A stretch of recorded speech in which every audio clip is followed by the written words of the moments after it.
What is going on, everyone? Welcome back to another edition of the Breakdown Sportscast. I'm your good friend and host, Corey Willis.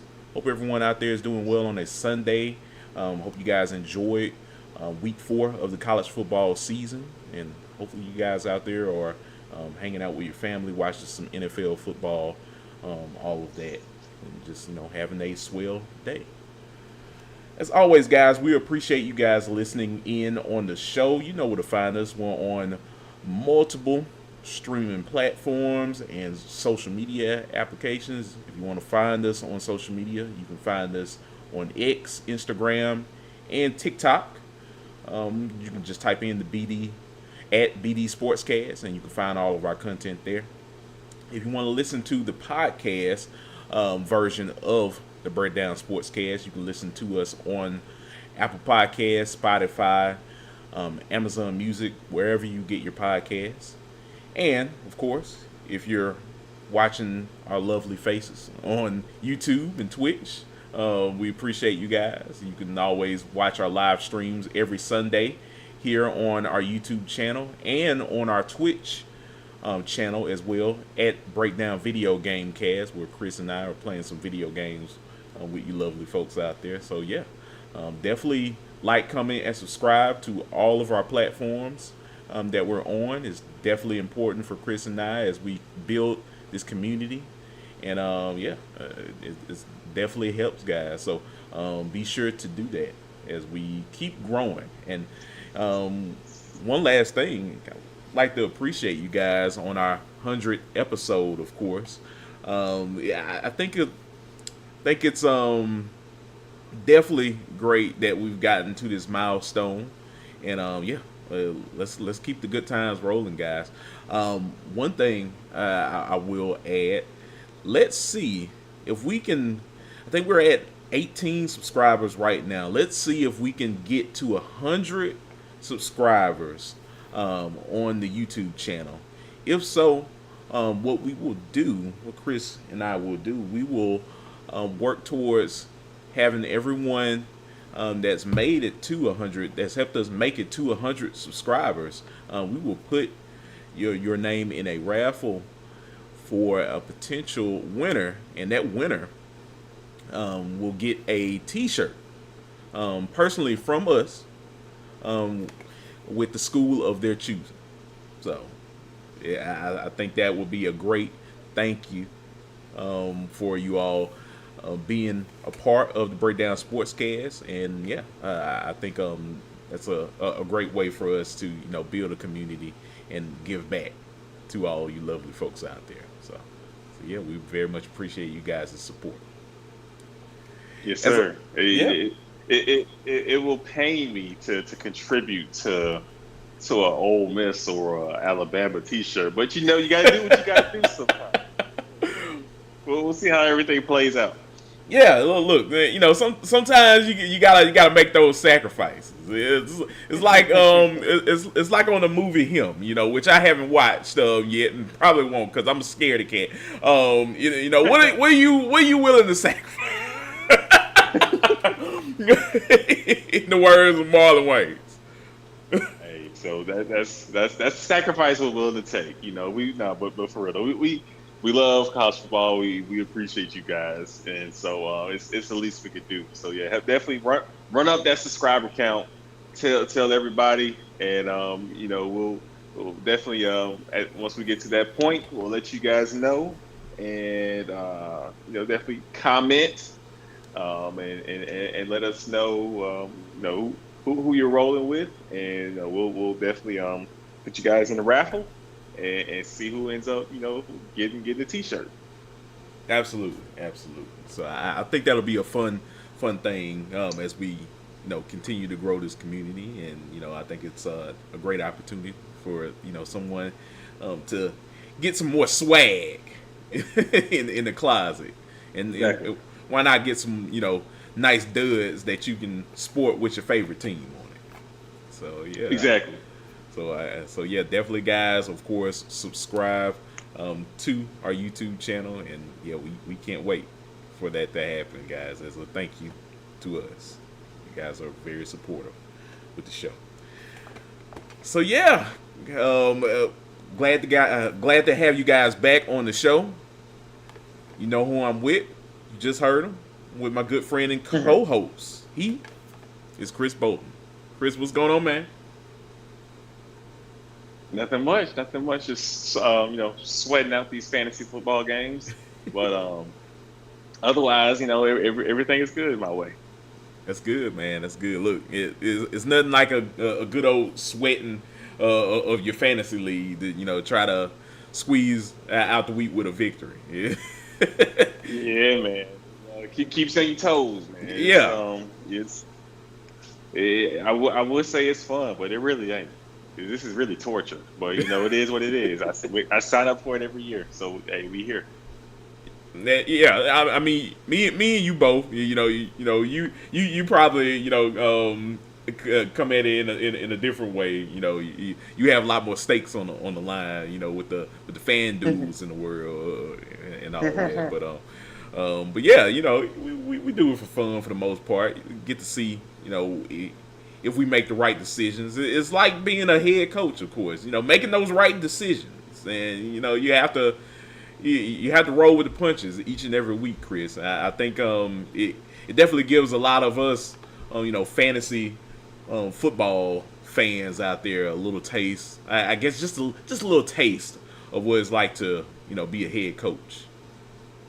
Yeah. No, you do roll with the punches. I call myself making a good decision with Jalen Hurts throwing for 100 yards a game. So I just went ahead and said, what, I don't know. It's gonna be the game for Devontae Smith, and he goes and has a game. So that's how my fantasy football Sunday is going. So I hope everybody else is going better. Absolutely. So yeah. Hope everyone out there that's involved with fantasy football is getting some good wins in. Performing well with your teams out there. So yeah. But Yeah. Chris. Speaking of performing well, the college teams yesterday on Saturday. We had some that made it do what it do, Corey. Boy, did they ever? Did they ever? I mean, what? I know some people were talking about week 4. I was listening to Matt Berry and Paul Feinbaum talk about the week that was, and I know they, particularly Matt Berry mentioned that this wasn't like the strongest week, of course, but it was fun, and you did see some interesting things happen this past Saturday in college football. So yeah, I'm excited to talk about it, Chris, because there were some things that we need to discuss on today's show. Are you all ready to delve deep into the week that was in week 4? Yes, sir. All right. So yeah, folks, week 4 of the college football season is in the books. Let's go ahead and kick things off, Chris, with the game in Norman, Oklahoma. The Oklahoma Sooners hosted the Auburn Tigers this past Saturday. Great atmosphere. People were ready for this game in Norman. It was the return of Jackson Arnold. They just saw this man last year slang it in Norman. And 24-17 became the score in this game, Chris. Oklahoma walked out of Norman with the W. Everyone there in Norman is happy. They took care of Jackson Arnold, and I'm saying that lightly. It's like they dismantled that offense that Hugh Freeze brought to the Sooners. And hey, shout out to the defense from Oklahoma. This defense is for real. We talk about LSU. We gotta get on our soapbox, Chris, about the Oklahoma Sooners defense. These guys are tough. When you talk about ground and pound physical defense,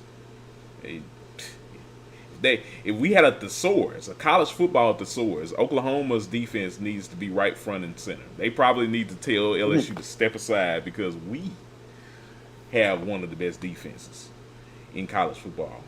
So yeah, I mean, hey, well, without without them, we might be looking at a different outcome. But they sealed the deal for Oklahoma to get that win, and it was that, and yeah, if you saw the thumbnail, folks, you probably saw a little bit of controversy in terms of how they sealed the victory with that touchdown pass, and the SEC had a lot to say about that as well. But what were your thoughts overall, Chris, with Oklahoma taking care of business against Auburn? I thought Oklahoma's defense definitely looked the part. Oklahoma's a good team. I like what I saw, from Oklahoma, and actually, I kind of like what I saw from both teams. Of course, Auburn has some work to do on the O line with pass protection. Um, Jackson Arnold will have to continue to work on making his reads and getting the ball out of his hands as well to help alleviate some of the pressure from on his offensive line. I don't want to make the story of this game about the officiating, but Corey, I can't help but to bring up the officiating in this game was atrocious, and I feel like all Auburn fans have every right to be pissed off about how this game played out because yes, you gave up a lot of sacks, but there were so many calls in this game that just happened to go Oklahoma's way that really swung this game, especially in the first half. Like Auburn could have been up 2 possessions with proper officiating that first half. When you had the boom boom catch fumble, that was very, very well could have been an Auburn touchdown, and how that call played out. You had the missed defensive pass interference calls. It's just a lot that was going on and taking place in terms of the officiating that just really is egregious and inexcusable on the part of the SEC. And Auburn was the one that got screwed over. So I feel like Auburn caught a bad break. Kudos to Oklahoma for finding a way to seal the deal and ultimately, win. I feel like I would be remiss if I didn't mention just how atrocious the officiating was in this game, Corey. It was bad. It was really bad. I mean, you can start it all off, with the Auburn fumble. That was something that Hugh Freeze was very upset about, and then the icing on the cake was, of course, the no call in terms of that touchdown throw from Oklahoma that definitely should have resulted in a penalty. And the SEC people had to admit that. They had to admit that the refereeing in that game was not up to par, not up to the standard of what the rule book mentions with that. And I know you don't want to get too much in it, Chris, but just in case the audience didn't hear about the statement that the SEC mentioned. This is from the NCAA football rule, from the rule book. It says G-2 Article 2 is related to unfair tactics, and it says no simulated replacements or substitutions may be used to confuse opponents. No tactic associated with substitutions or the substitutions process may be used to confuse the opponent. This includes any hideout tactic with or without a substitution. So,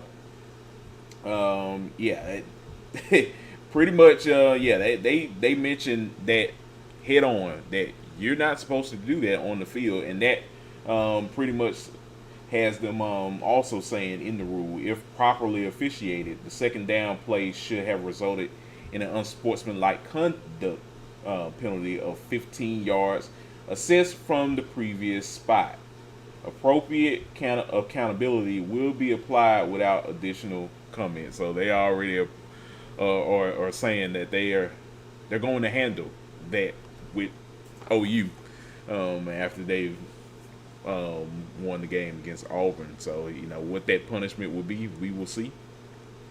Um, but yeah, it just shows you, Chris, what a blunder of just oversight from the referees case.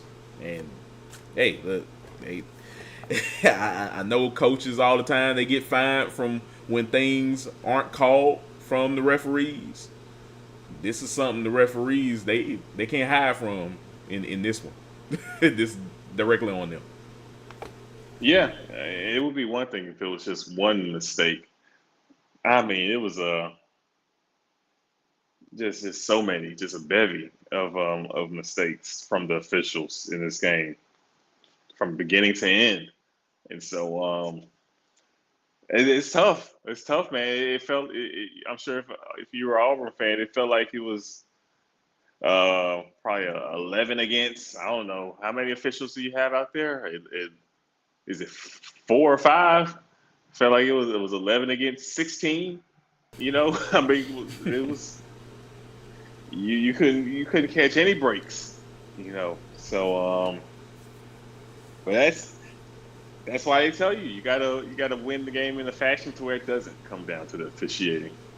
Auburn wasn't able to do that, and so Oklahoma, tough team, and they'll continue to be a force in the SEC this season, and a team to definitely keep an eye on for the college football playoff because they have a tough defense.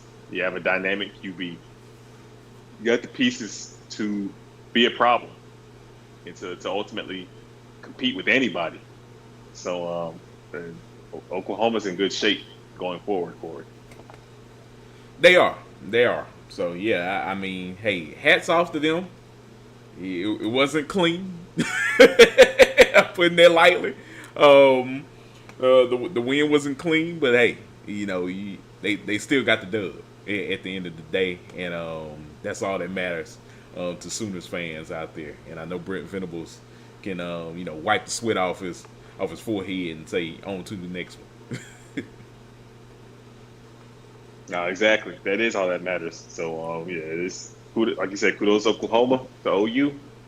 Uh, Win and live to fight another day. Absolutely, absolutely. So, yeah. But yeah, Chris, that was that game. It was an interesting one.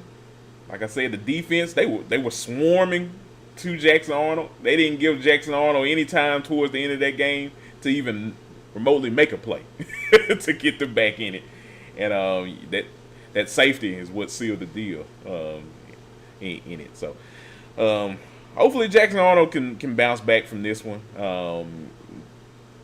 It's going to be a long season though. That schedule is definitely tough. Yeah, now you got to play Texas A&M. Yeah. Mm-hmm. So, It's gonna be a tough one. that's going to be a tough one. Definitely is. But anything else you want to add to this game, Chris, before we move on to our next game? No sir. All right.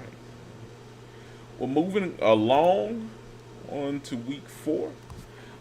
We are going to go down to Salt Lake City, Utah, Chris, where the Utah Utes hosted Texas Tech over the weekend. This was a big noon kickoff game, a game that me and you were definitely talking about watching this past Saturday. And hey, it definitely lived up to the hype for, I'd say, probably 3 quarters. And then by the time it hit that 4th quarter, Texas Tech put their foot on the gas pedal. 34-10 was your total in this one. Texas Tech came out of this game with a W. And I got to say this, Chris. Texas Tech, they're literally they're literally the best team. Let me rephrase that. They are the best team right now in the Big 12 conference.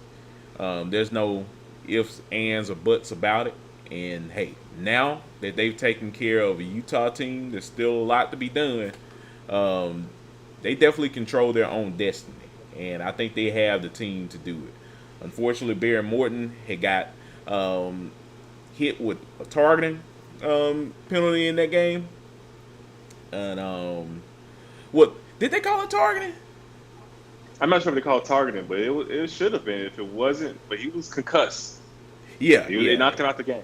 yeah. Apologies. He definitely was knocked out of the game with a concussion, and he didn't come out for the rest of the game. But that's okay because at Texas Tech we got the juice. Will Hammond came out in this game and he was balling.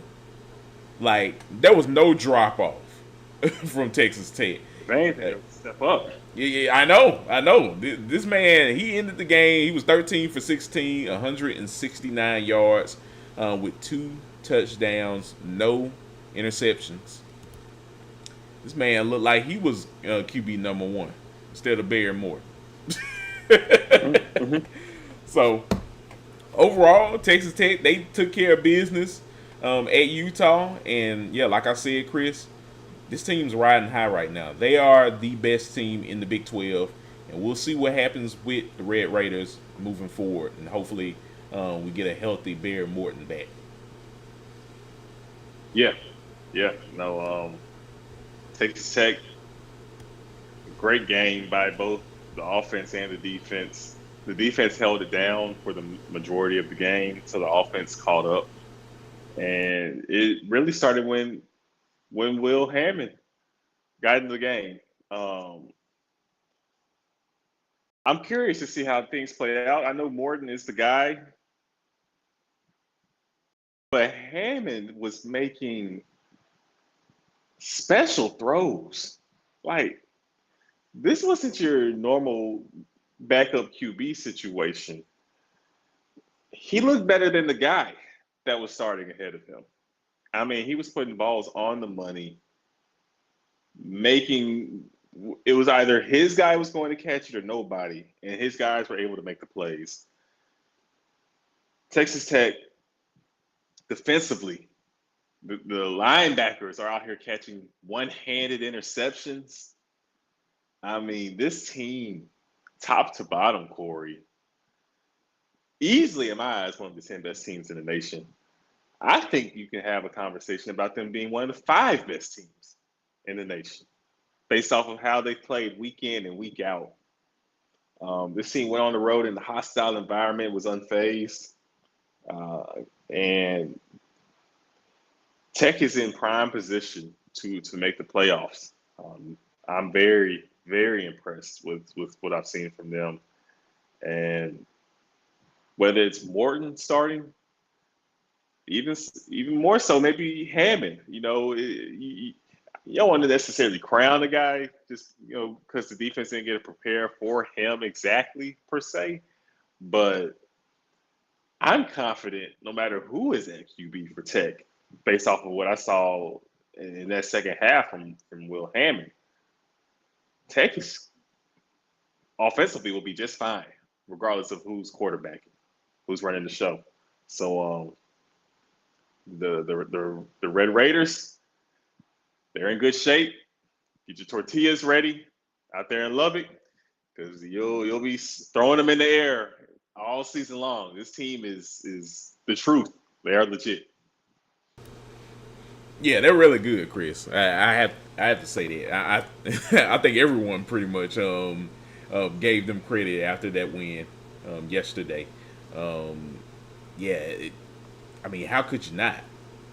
Your starting quarterback goes out, and then out comes Will Hammond. No drop off. Hey, like you said, it feels like an upgrade.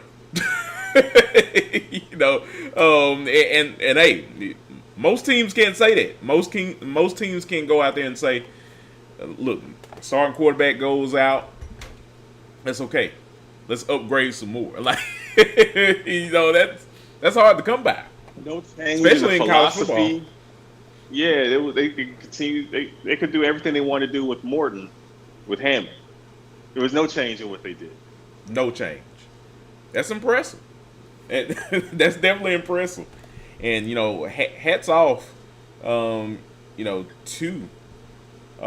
Texas Tech by just having a great situation like that. You know, that's like I said, most teams they can't game plan off of that. They can't have that much luck off of having two great quarterbacks out there that can help you win the football game. So overall, if you're Joey McGuire, you got a good thing going on right now. I love it.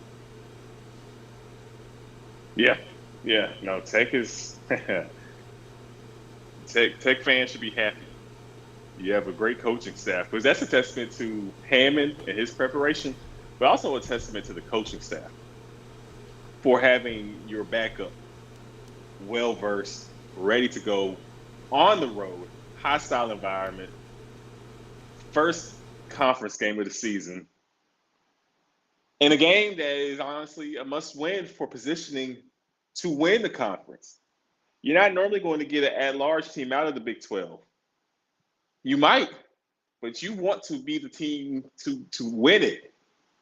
And so to go on the road and get this win, and not necessarily a must-win situation, but in the reality of the situation, it is.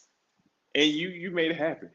So yeah, this is the program is in great shape. The money that was spent this offseason looks to be money well spent, especially on that defense, Corey. That defense is stout, tough. SEC, they could go head to head with anybody in the SEC, and that is saying something. That's not what we normally associate Big 12 with is defensive play. But that defense at Tech, one of the best in the nation. Absolutely. Yeah, they're one of the best in the nation, Chris. And yay, look, we'll see what happens with Texas Tech as they continue. I looked at their schedule, very favorable. Probably the biggest games that they have is Arizona State and BYU.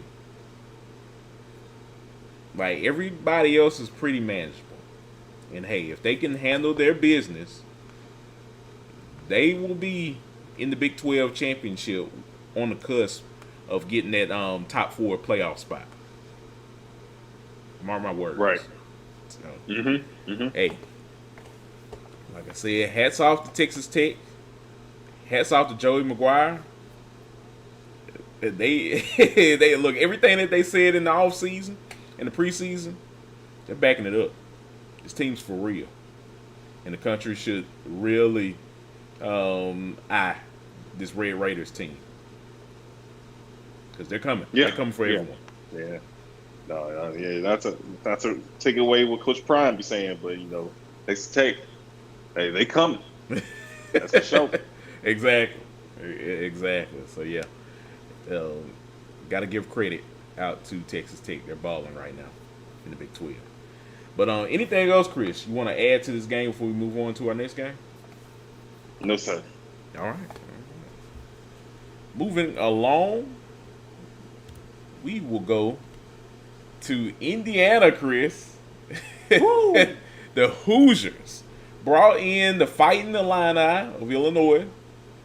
And in a game, Chris, that we thought was going to be a barn burner, a battle between two dark horse Big Ten teams, turned out to be a bludgeoning of every proportions. And Indiana said, not so fast. No. Hey, this ain't going to be no game. It's not. Not at all. Well, Fernando Mendoza and company took Illinois to the woodshed. 63-10 was your final in this ball game. Indiana put a shellacking on Illinois, Chris. I mean, it seemed like when I was watching the Miami-Florida game, they would go to highlights of this game, and I couldn't believe it. I couldn't believe what I was seeing. Illinois, they couldn't even. There was nothing going their way in this game. They couldn't do anything. Indiana is for real. And hey, anybody that doubted Indiana, look, you got to be eating crow right now. You got to be eating crow. Um, yeah, they're playing some football. Just in the way that we were talking about Texas Tech. Indiana is for real. That was not a fluke from them last season. Kurt Signetti, he got that team rolling. They're humming, Chris. Yeah, man. Indiana's the truth. You got to tip your cap to Indiana. This offense can score with the best of them. Coach C, Coach Cincinnati is one of them ones. He said it. All I do is win. No matter where I'm at, I win. It is proven to be the case at Indiana, and it's feeling like I'm curious to see how long his tenure will be. I'm not trying to run the man out of Indiana to have him go to another program, but I'm just curious to see because it feels like everything he wants to accomplish, he's capable of doing so in Indiana. You've already made the playoff. You're lining up to potentially make the playoff again. You're proving yourself to be a force in the Big Ten, um, and you got the guy at QB. Mendoza is he's nasty, nasty. Um, I don't know about you, but just based off of what I've seen, I know Penn State is a team that's ranked higher. Indiana is better than Penn State. Yeah, yeah. Indiana's right there with the Oregons and the Ohio States. Like they are better than Penn State to me. Oh yeah, I think. Do they play each other this season? I'm not sure. If for Penn State's sake, I hope they don't. Let's see. Let's see, because I'm interested. Oh, they do. November the 8th, Chris. November the Mm. 8th at Penn State. That game is going to be interesting. Before that game, at Oregon. Mm. That If you could split that, that's a win in my eyes for Indiana. But if they mess around and beat Oregon and Penn State, they about to go ahead and get a statue together for Coach C. look. If I'm a booster there, you're not leaving. You're not leaving this school. We got a lot of work to do. Whatever he wants, this is blank contract. Let him, let him, whatever he is asking for, just go ahead and pay the man. Because you're not going to find a better coach than Coach C, I think, at IU, respectfully.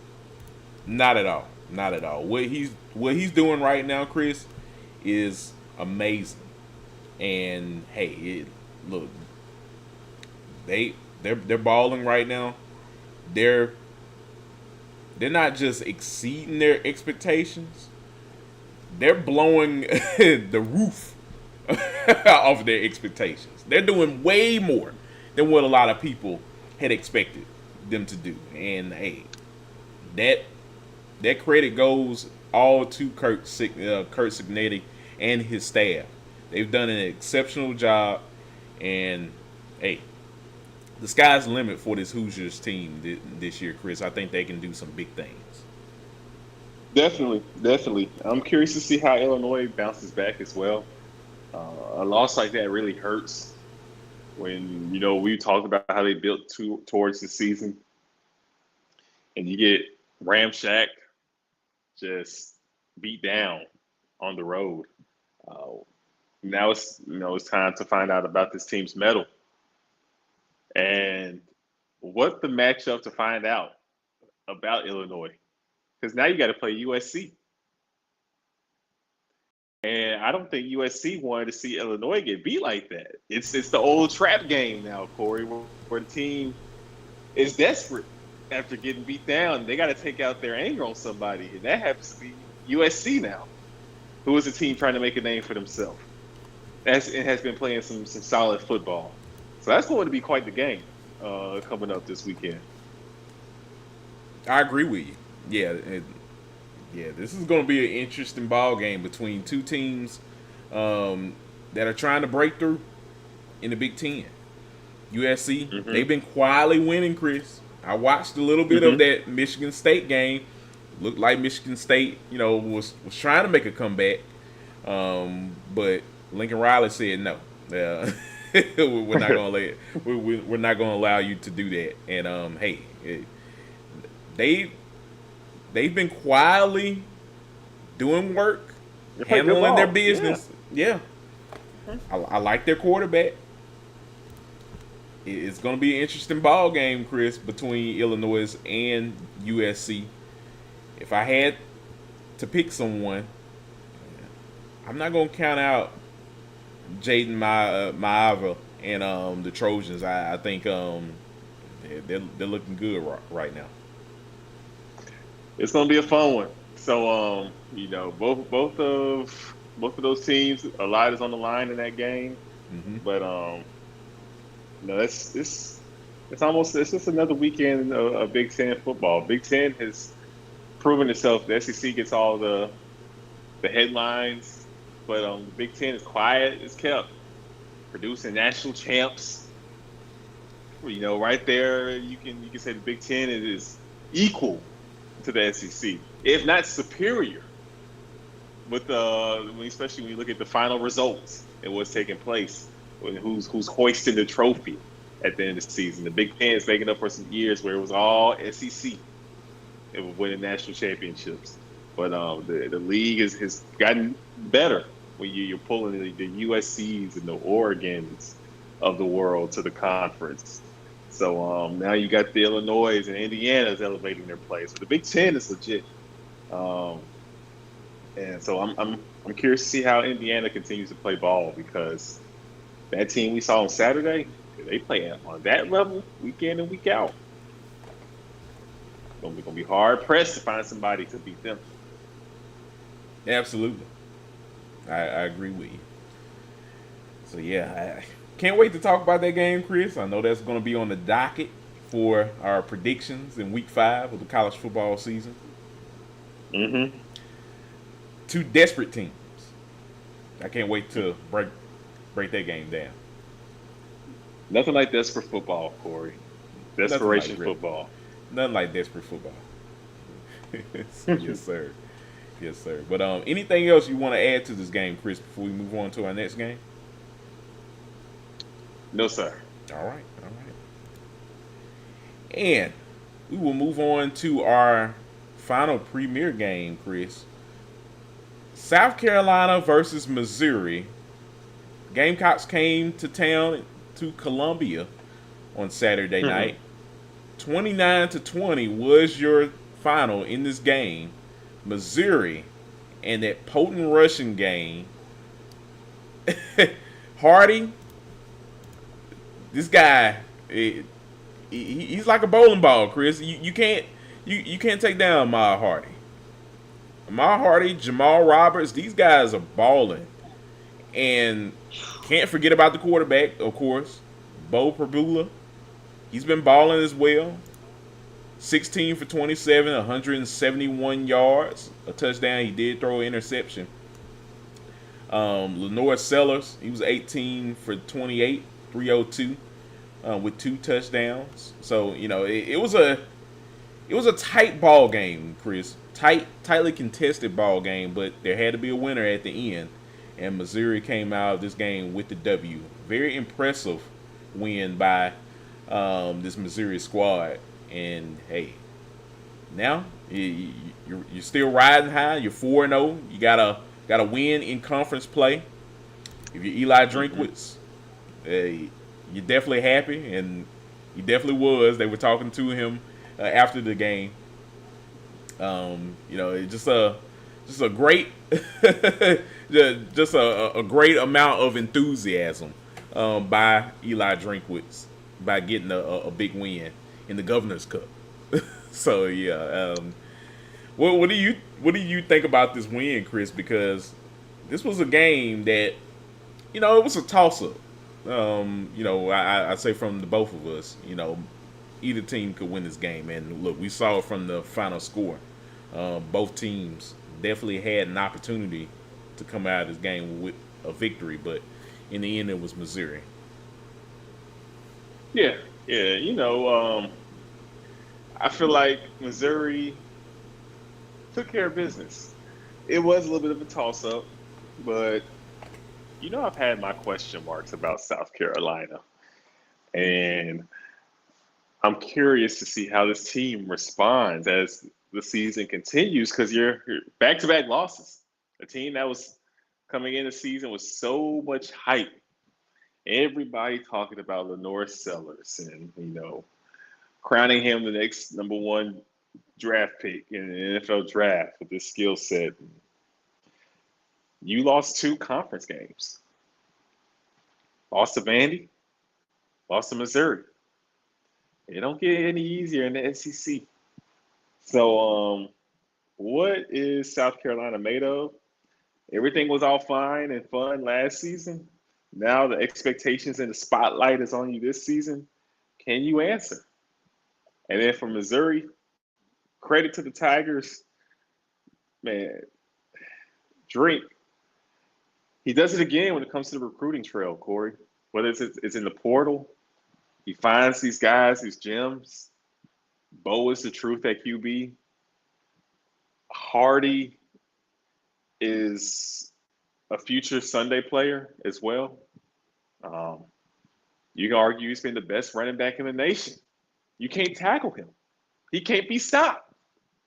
Won't be stopped. And if he continues to play like this, Missouri can play with anybody in the SEC if that's the case. This Missouri team has the pieces, offensively and defensively, to play with anybody in the league.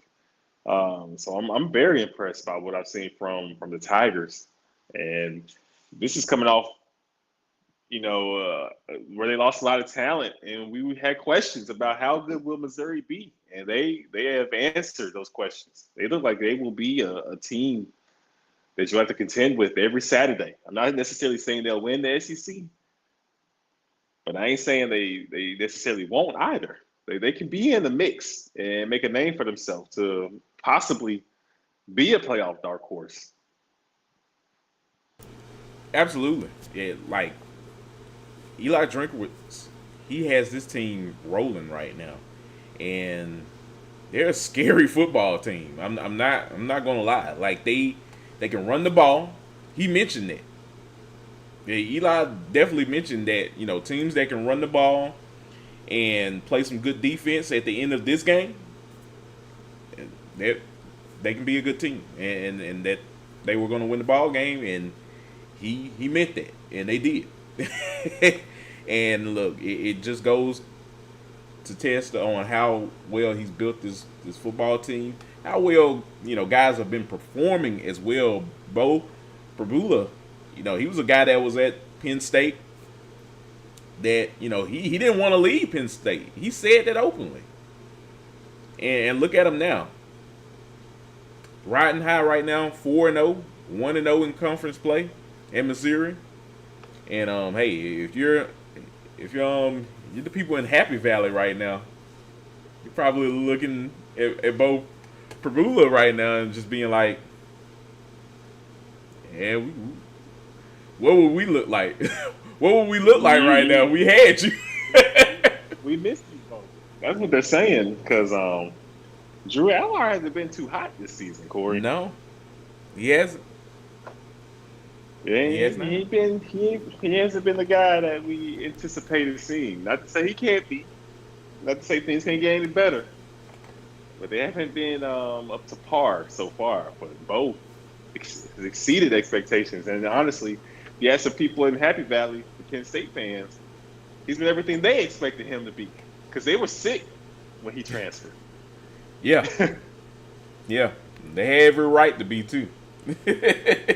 So, I gotta say, Chris, this Missouri team, you're right with what you said. They may not win the SEC or anything like that, but they we can't too much count them out. They're playing some really good football right now, and their schedule, everybody that's on their schedule right now needs to be on alert because this team's coming, and I don't think they're going to lay down that quickly to anybody. They have Alabama on the schedule. They have a couple of people on their schedule. Hey, the Vanderbilt, Bama got Auburn. Vandy and Missouri. Yeah. Isn't that game at Missouri? Well, Missouri and Vanderbilt will be at Nashville. It'll be in Vandy. It'll be Vandy. Okay, I'm talking for Bama and Missouri. For Bama and Missouri. Apologies. No, that game's going to be in Columbia. They don't have to worry about going to Tuscaloosa. Ooh, that's tough, Bama. That's tough. That's tough. That's real tough. That's definitely tough. So, hey. Bama got a schedule on them, boys. So you telling do. me they got Vandy, Missouri, LSU, Auburn, Georgia. Coming up. The Bama talks. It got quiet for a little second, Corey. We might be having them conversations getting the whispers might turn to conversations again. I know it's been quiet down the last couple of weeks, but ooh-wee. That ain't easy, man. It's not. I know it ain't your household names with Vandy and Missouri, but Vandy and Missouri playing some very good football right now. They are. they are. Like, those are two of the most dangerous teams right now in the SEC. Missouri and Vanderbilt. Mm-hmm. And probably the third is Mississippi State. So we'll definitely talk about that. Yeah. In the future. So look. And they got Tennessee. Yeah. Hey man, Bama got a schedule. They got a schedule. They got a schedule. Oh my gosh! Look, this is gonna be interesting when it comes down to Alabama. I know we're talking about Missouri, but I just thought about all that. Like, oh my goodness. It's life in the SEC. It's just life in the SEC. Yes, sir. Yeah. That's what we'll call it. That's what I mean, this is in the preseason. It was one thing when you looked at the schedule, but now we in it, and we seeing how these teams are playing. Oh boy, oh yeah. Let me find some Alabama sports talk radio shows to tap into. I know. Get real interesting.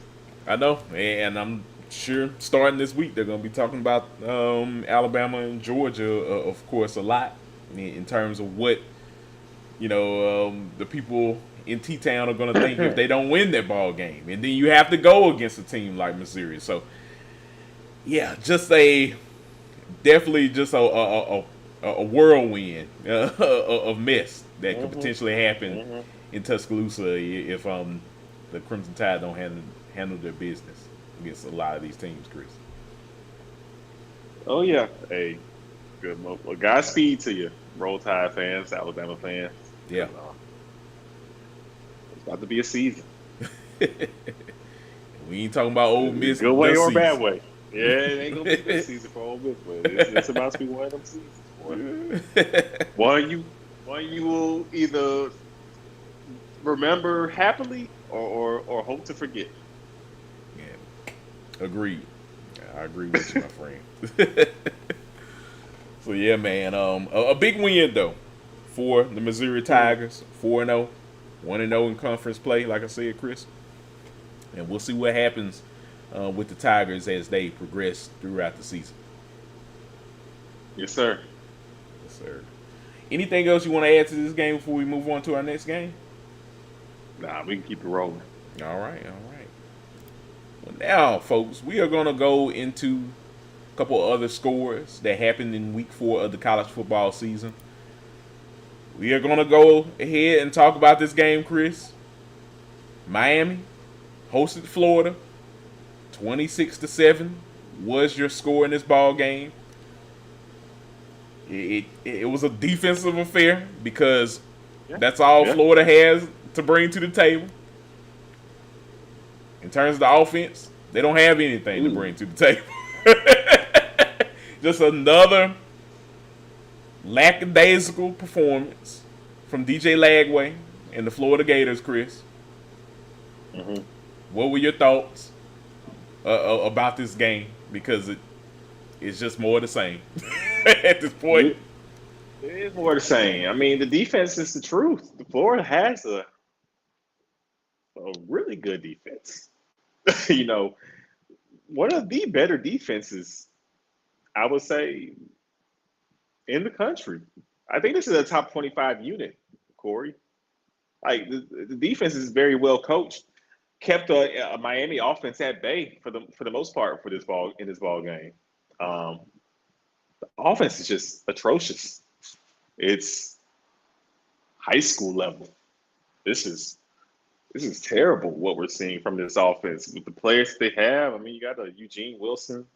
You have a DJ Lagway, 5-star recruit coming out of high school, highly touted player. It's not looking the part. It has regressed from the guy we saw last season. He's taking several steps back. This isn't the guy who was hyped up, the impact player, someone who is a star player for your team. Um, yeah, Florida's in bad shape. And if they continue to play offense like this, Billy Napier's days are numbered. And I will tell you the day he gets fired, Corey. It just continues. If you don't mind, my friend, you pulling up Florida's schedule. And there is a date. I already got it covered. Yeah. There's a date coming up in October. You know what date I'm talking about, Corey. Yes, sir. I know that date. Go ahead and tell the people what weekend it is. Well, it's is it the third Saturday in October. That it's so funny. The third Saturday in October. And I'm not talking about Tennessee and Alabama. In Alabama. I'm not talking about that. I'm talking about October the 18th. Well, you're not traveling, but it doesn't matter anyway. Mississippi State comes into town. Jeff Levy and the Bulldogs. Who knows what Mississippi State is going to look like at that point in time? But I will tell you this. They will be confident that they can beat you and score points. I'm not saying that it's just a Mississippi State Bulldog alone. I'm saying that as someone that watches a lot of college football and has seen that Mississippi State team become better.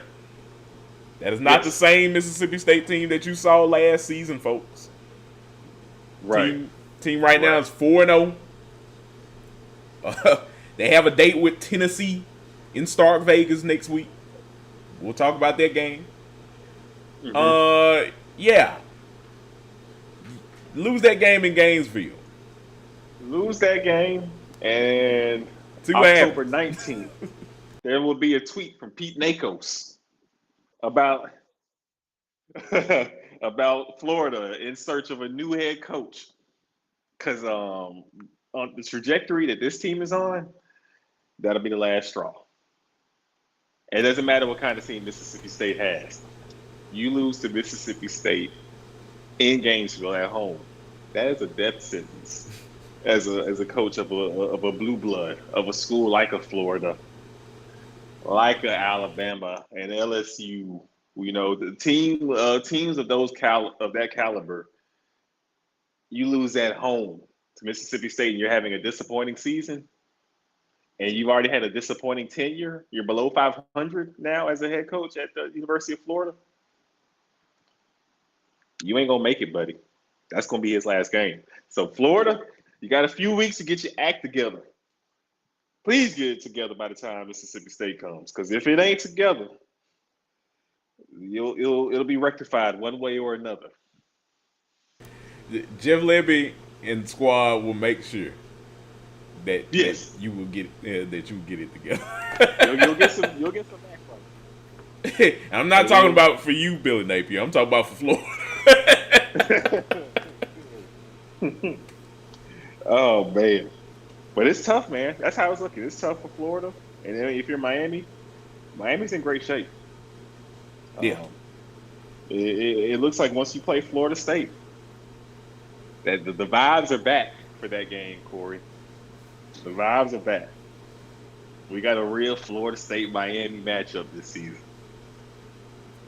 Absolutely. So, hey, hats off to Miami. This team's for real. And Hats off to Michael Irvin. yeah, hats off to Michael Irvin.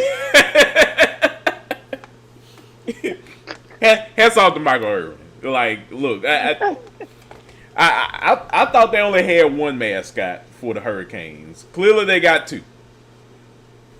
Hey man, OG Mike, man, he's a legend, bro. You gotta love Michael Irvin. His personality is just shines through. And second to none.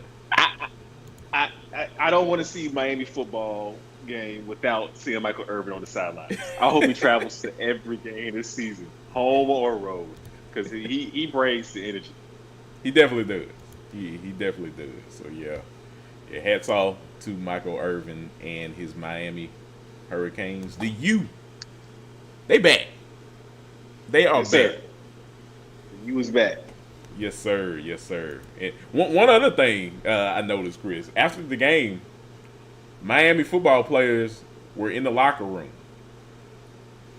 eating some fried alligator. That lets you know what they think about the school in Gainesville. The disrespect. The disrespect. They had the fried gator on standby. They had it on standby. That's something that was preemptive. It was already on the docket. They knew this was going to be the case. That's funny. That is definitely funny. You beat your rival in Florida, and then afterwards you eat some fried alligator. Just chef's kiss. Yeah. No, that's Pun I love intended. it. I love the disrespect. I love it. Yes, sir. And just a quick nugget, real fast. No pun intended. Yeah. On the Gator bites, but Miami's offensive line. We got to put some offensive line too. We got to put some respect on those two position groups. Yeah. Miami has a case for having the best defensive line in the nation. This is the line we anticipated seeing last season, but Bain was injured last season. Mm-hmm. He ain't injured this season, Corey, and you can tell. So he's a dog. He wears number 4 for a reason. There's a reason, you know what I'm saying? We talked about this before on the show. Anytime you see a defensive lineman wearing single-digit numbers, that lets you know what you need to know. He is a product of destruction. He is a weapon. And the pass rush he brings just opens up everybody else. And then the offensive line, arguably the best unit in the nation as well. Carson Beck hasn't had time like this since the national championship year at Georgia. He ain't had his offensive line at Georgia last season. This might be the best offensive line he's ever played behind. So, Miami is looking legit. They are. They are. I talked about Oklahoma having one of the best defenses in the country. Miami's right up there with them. Like if I had to, rank it, it's probably Oklahoma 1, Miami 2, LSU 3. They're all right there, jockeying for position. And credit to Mario Cristobal for getting that rectified immediately. Yeah, because he saw what happened last season. They tricked away a spot in the playoff. That was a playoff team last year. A playoff offense, number 1 draft pick at quarterback with Cam Ward. Mm-hmm. That team should have been in the playoffs last year and should have seriously contended for a national championship. Absolutely. He isn't letting that happen this season. Defense won't be the problem. And so kudos to him for getting that fixed expeditiously, immediately, the very next season. and this is the team that Miami's put on the field, and it's a legit contender to bring it home, national championship. Exactly. I definitely agree with you, Chris. Really, really good football team, and we'll see. what happens with them throughout the rest of the season. Next up on the docket, a date with Florida State. A massive game. A massive game. Ooh. I think they're going to be on a bye week this coming Saturday, but the week Yep. afterwards. That game's going to Oh be massive. man, we did not know this game was going to be like this in the preseason. No, we were talking about Florida State potentially you would and Clemson, or mainly we were talking about Miami. Well, Miami doesn't play Clemson, but could you imagine if they did at this point now? But we weren't talking about that game overall. Didn't have that game on the docket, and look at it now. Probably gonna get a college game day visit and everything. Definitely will. Definitely will. I don't know if they've announced the kickoff time for that game. Is it a nighttime game? It's to be determined right now, so I'm sure I we'll hope it's a night find kickoff. out. I need the nighttime vibes. Yes, look, it's nothing like a game in Tallahassee at night. I've watched those Florida State games at night when the stakes were high. Oh my gosh, that's some good football.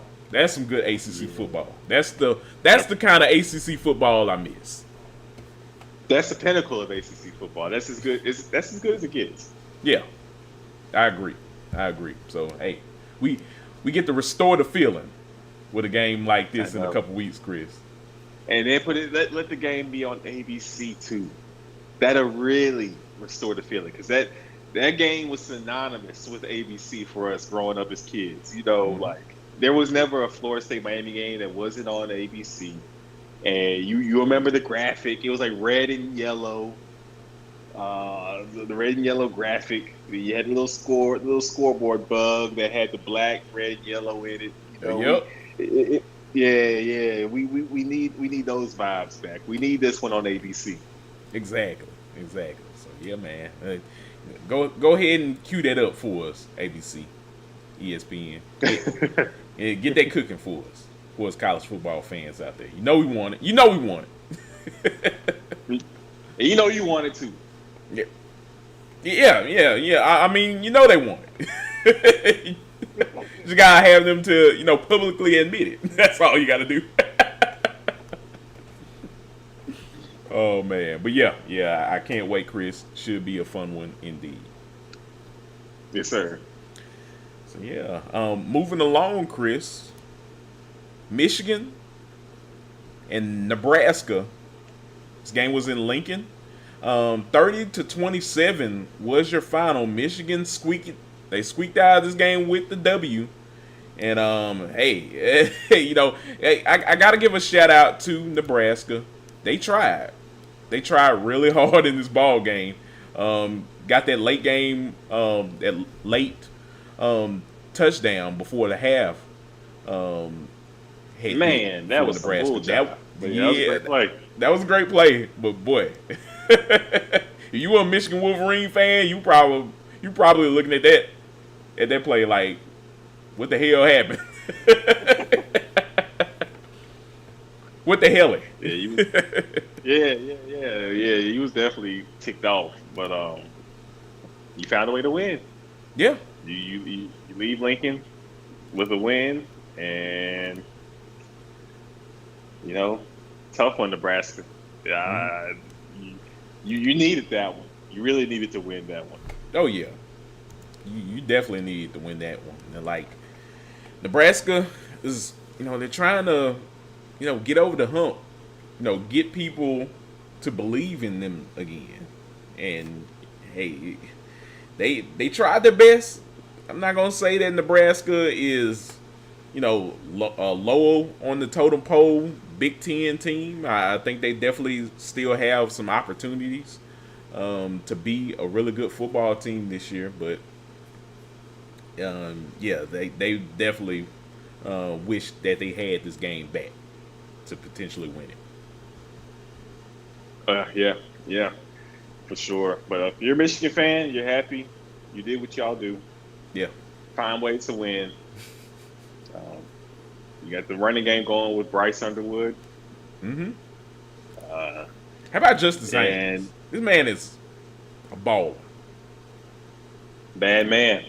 That's why he transferred. He knew what he was capable of, Corey. He knew. Like, he's been balling for the Wolverines since he got there. Mm-hmm.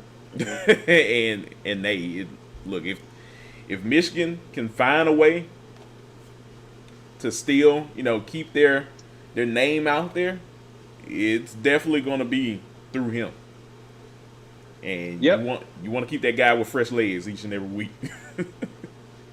I will say we definitely need to see more from the receivers. Yeah. If they want to seriously be in the mix, be a factor in the Big Ten race, the receivers have to step up. This passing game has to improve. Mm-hmm. But if it doesn't improve this year, get ready. Michigan will be in the portal like none other when it comes to bringing in wide receiver talent, Corey. I'm talking they will be in the portal like LSU was this year, trying to get wide receivers, like Texas A&M was bringing in wide receivers because they need it. Absolutely. So they go.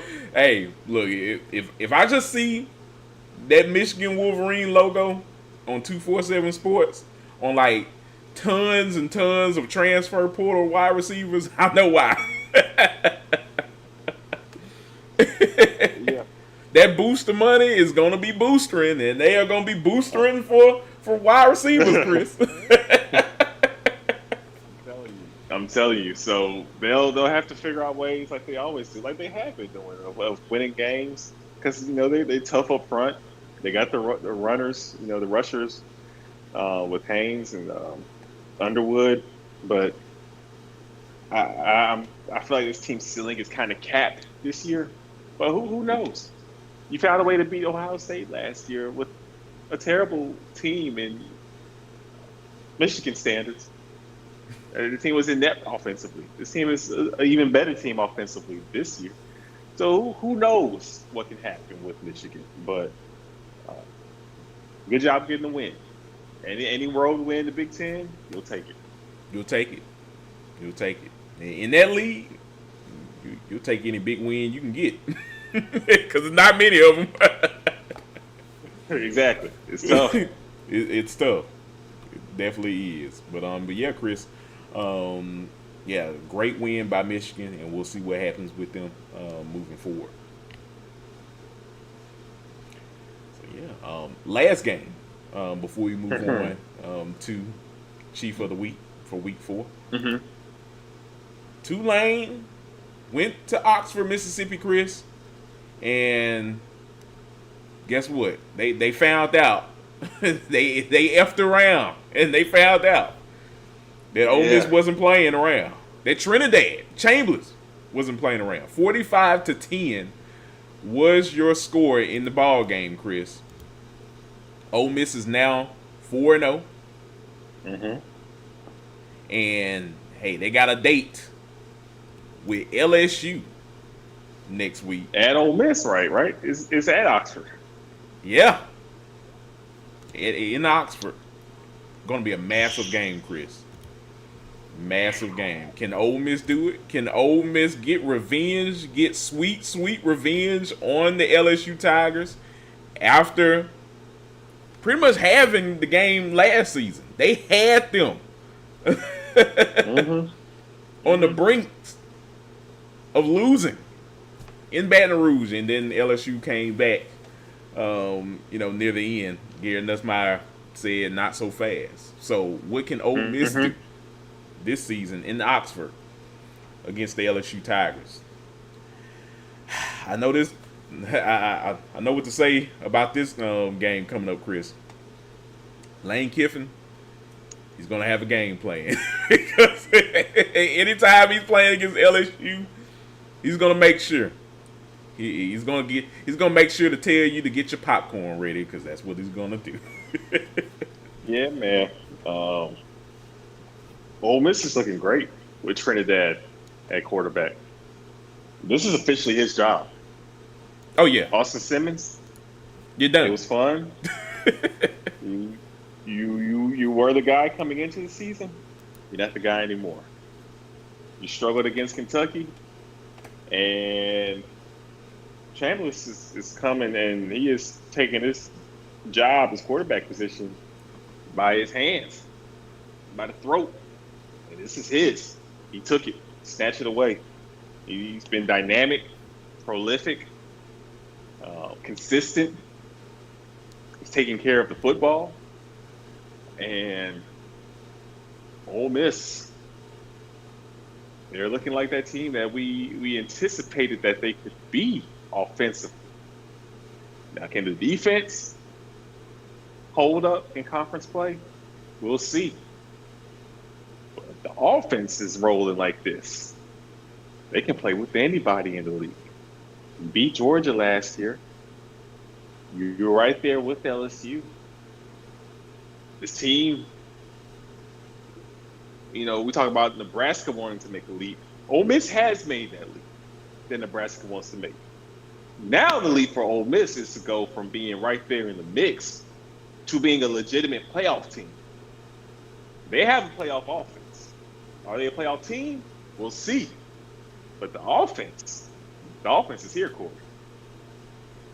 They're here. They're here. Like they look really, really good. They look like a well-oiled machine, just like Lane Kiffin likes it.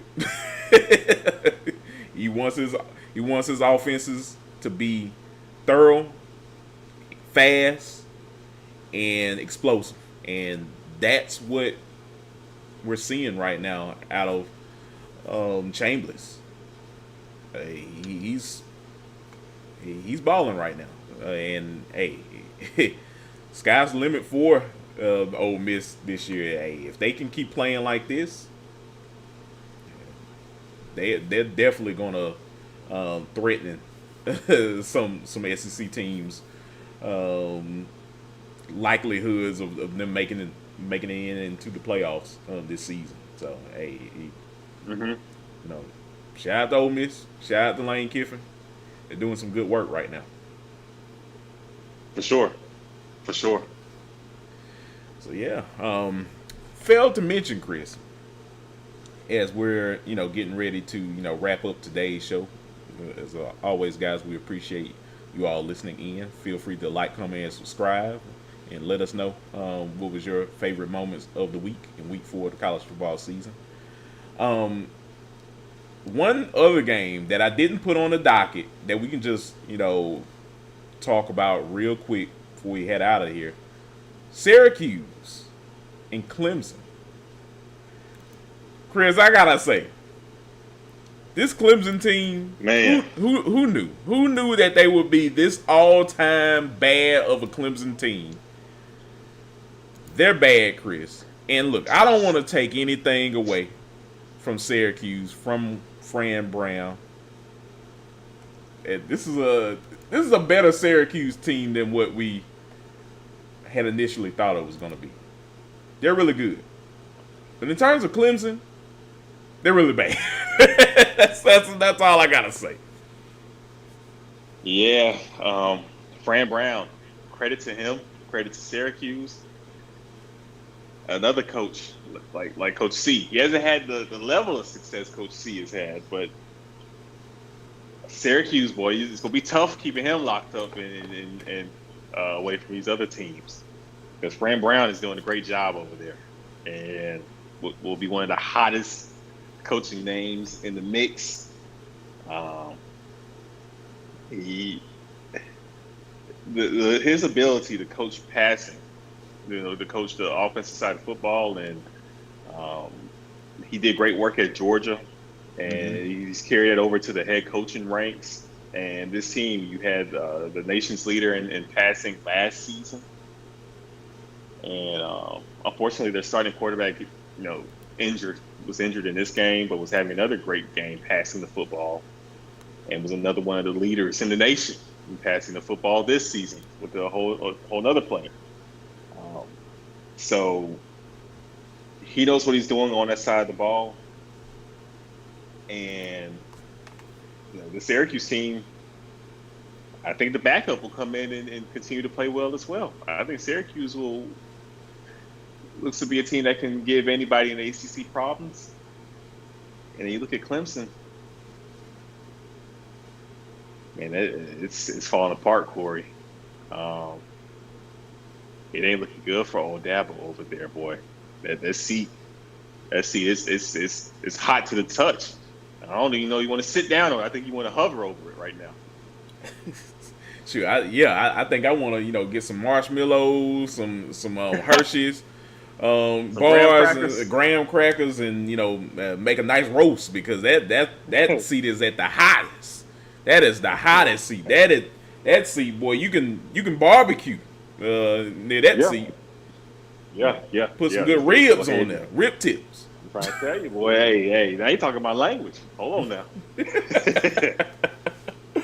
Oh man, it's just Seriously, because I'm hungry right now. over there. Yeah, I'm hungry too. But it ain't looking good for old Dabo over there. This team brought back so many players, and it's just been a complete disappointment. And now I'm sitting here wondering, how good is LSU?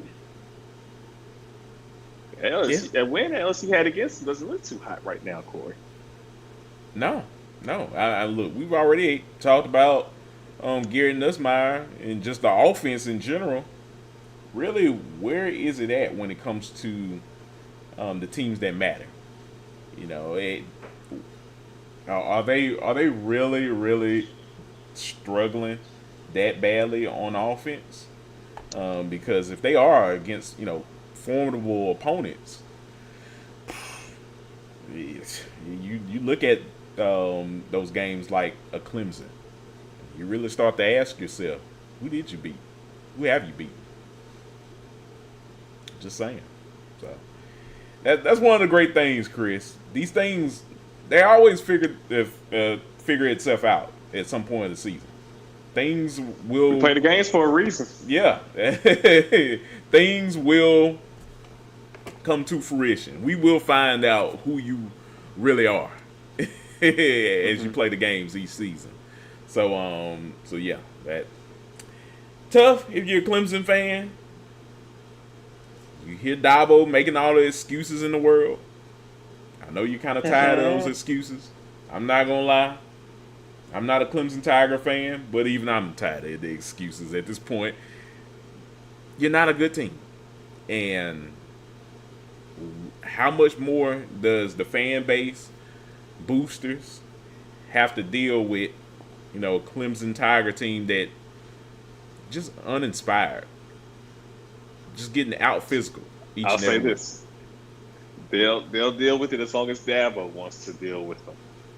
Because we can't forget, Corey, this is Clemson we're talking about. Clemson ain't above losing. Dabo built this. Unfortunately, I'm just saying.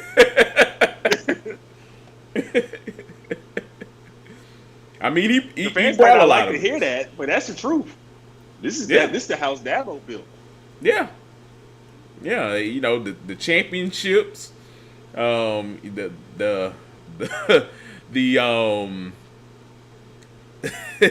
the turning of the cheek of NIL, all of that. he brought all of this whole aura. This is Clemson football through and through, and it might be at the detriment if you're a fan of the Tigers. And look, it's just what you got to deal with. It is. We'll see. What the people who make the decisions think. If they think Clemson as a program is above what's taking place this year. If you cut Dabo some slack, you let him get back to it next season, see what happens then, or if it's Dabo who ultimately, is the one that decides to go on to greener pastures if that's the choice he makes. I'm very curious to see how this whole Clemson, the program, how this situation plays out with Dabo, because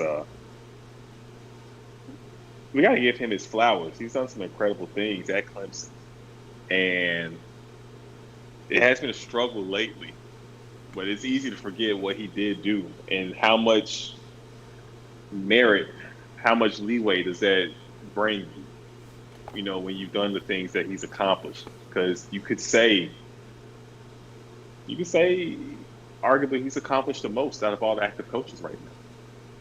Yeah, He has the most impressive resume. yeah, yeah. I look. It's It's an no interesting dilemma. Yeah, it definitely is. Yeah, you can't really talk about Dabo at Clemson without talking about the success he's made there, and that's why it's one of those things where I'm sure a lot of the fan base and well, maybe not the fan base, but the boosters are kind of like looking at it like, look, this man brought us all of these national championships, made us into a contender every single year. Made us into a blue blood. There was a time before the NIL, aspect of college football came in.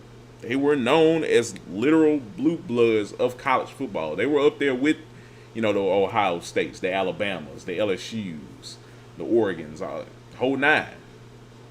Now, this thing could turn into a tailspin at this point now if Dabo just doesn't get with the times. And personally, I don't think he wants to get with the times on this NIL stuff. I think he's standing on his He square. ain't signed up for that.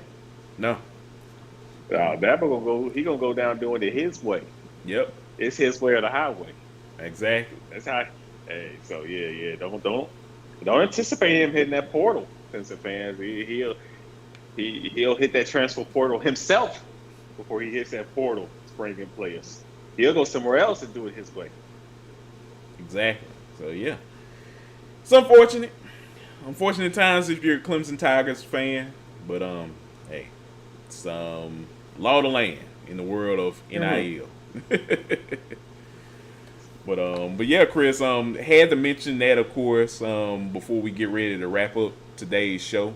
Before we do, we got Chief of the Week for Week 4, Chris. Chief of the Week of Week 4 goes to none other than our guy, Fernando Mendoza. 21 for 23, Chris. 267 yards through the air. 5 touchdowns. Ended this game with a 93.6 QBR over the win against Illinois. Just a great performance, Chris. This man came out. This man practically Brock Lesnar, Illinois. Just like Brock Lesnar, John Cena last night. Yeah. Oh man, tough. But yeah, Mendoza, Chief of the Week. I mean, 5 touchdowns against a very tough and capable Illinois defense. Coming out party. He put his name on the map. The country knows about Indiana today. They know about Mendoza. So kudos to him. He deserves Chief of the Week. And this is a big time performance. And I do want to give a slight, I'll just give a little honorable mention to Will Hammond. I feel like stepping up and playing the way he did coming off the bench. He's not in official Chief of the Week. But you did your thing, young man. You had us very impressed here on the Breakdown Sportscast. So I just want to give just a little credit to him. The major official Chief of the Week is Mendoza, but I also want to give Will Hammond his due for the performance he had Saturday as well. Agreed. Yeah, I think Will Hammond, coming off the bench, off of a injured Bear Morton and taking that team to victory was a great performance. A Chief of the Week worthy performance. And like we said earlier, it just showcases the depth that Joey McGuire and that Texas Tech squad has down there at Lubbock. So, yeah, definitely hats off to Will Hammond as well. Definitely a great job. Yes, sir. Yes, sir. But other than that, Chris, a great week of college football in week 4 of the season. It wasn't, a star-studded lineup of games, but these games definitely were important to lay the foundation for next week. Got a bunch of games: Alabama, Georgia, LSU, Ole Miss. It's gonna get crazy. It's gonna get spooky, Chris. Yeah. Yes, indeed. Illinois, USC.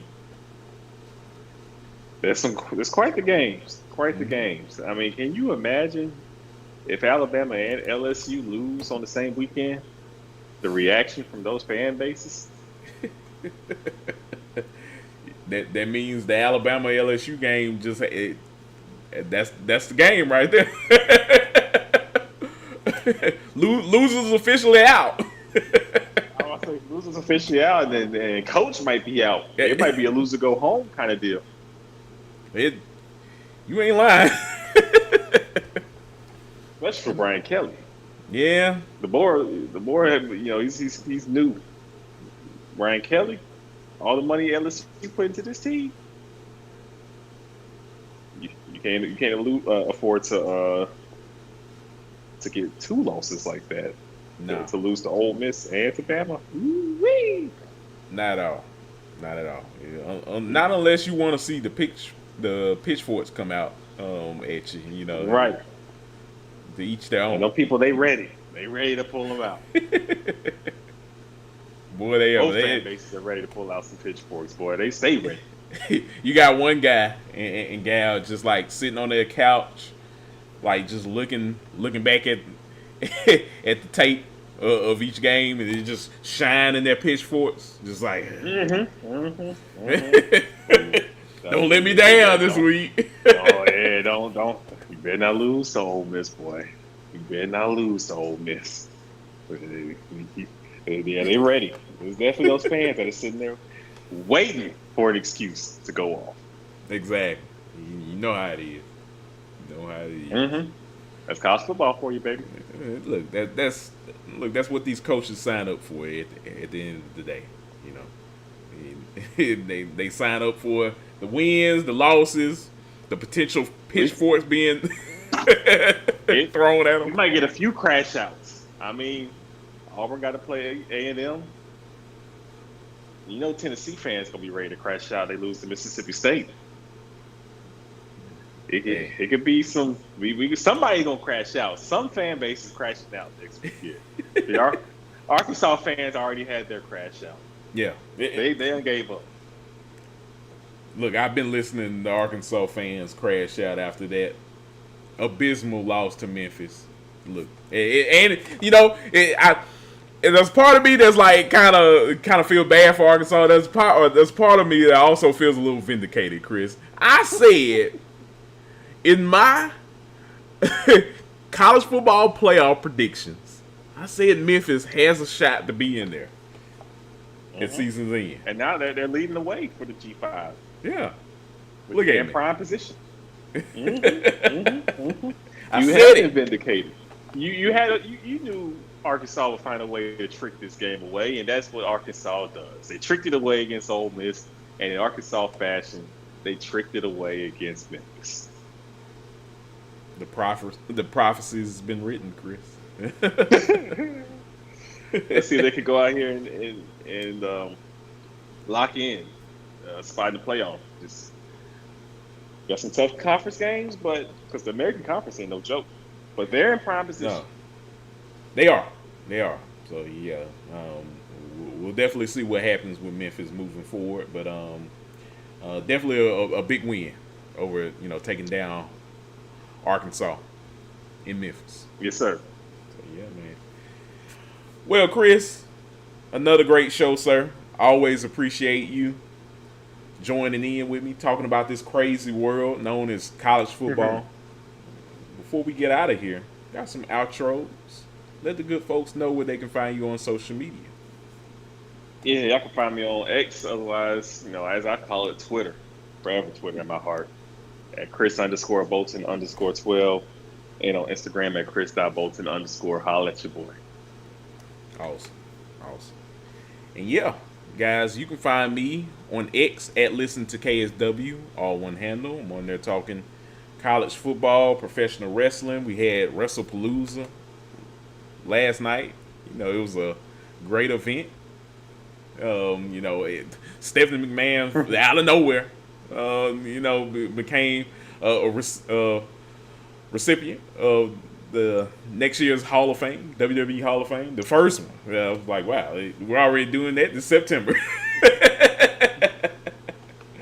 Oh man, so yeah, we got the whole nine at that show, and I gotta go back and watch a little bit of AEW All Out as well. Looked like it was a great show. Had Beth Phoenix show up, Chris. So it was nice. Great to be a wrestling fan. Yes, sir. Yes, sir. Yes, sir. So yeah, definitely follow me on there, guys. But yeah, guys, appreciate you all listening to the show. Definitely follow us on all of our platforms. Of course, we definitely appreciate you guys' support. Leave a like, comment, subscribe to our channels, of course, because you guys are definitely important, and you guys are the reasons why we can do this each and every week during the college football season. So we appreciate you guys' support with everything that you do with the show. We will be back on Friday for our prediction show.